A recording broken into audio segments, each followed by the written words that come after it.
course, have a lasting effect on the people there and those here watching these images as well. We're joined now by Dr. Katie Kamkar, a psychologist at CAMH. She's joining us now.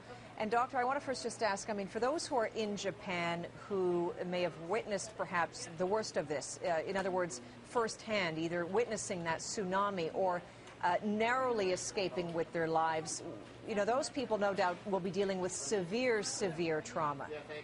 Absolutely. We know that natural disasters such as earthquakes or tsunamis can really represent a significant risk factor for the mental health of trauma survivors. And of course, the psychological distress associated with those natural disasters typically is exacerbated by the significant stressors in the aftermath of those events, so such as all the community devastations and destructions and all the losses and the severity of the injuries. Is it lessened by the fact that, no doubt many Japanese know that they live in the Ring of Fire? They know that this is a reality. They have many less severe earthquakes that they feel and they've experienced before. Does that lessen the impact of something like this?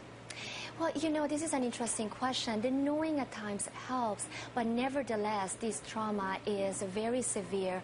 And we know that the more unexpected and uncontrollable a traumatic event is, the more it could trigger symptoms such as post-traumatic stress disorder or very intense psychological distress. Mm-hmm. And of course, we were just talking to one aid worker with World Vision. She outlined their primary goal is, of course, the children. How does it impact young children? It impacts everyone, adults as well as young children, people, of course, who have been directly experienced this traumatic event, but also people who have just witnessed that, so maybe, in other cities. But children especially might report a lot of distressing images, a lot of distressing thoughts. The sleep might be disturbed. So very much like adults, children can be very much affected, if not even more affected. But in general, in regards to those natural disasters, people typically go through various phases. So the first phase is the impact phase. So people who have survived the traumatic incident try to protect their lives and the lives of others.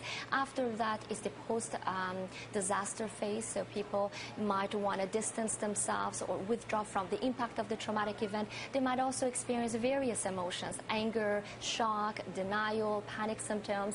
And after that, of course, is the recovery phase. So people might want to move to adjusting to the life post-event. But of course, the adjustment very much depends on the severity of the event and all the losses and the severity of the injuries. And just what about us?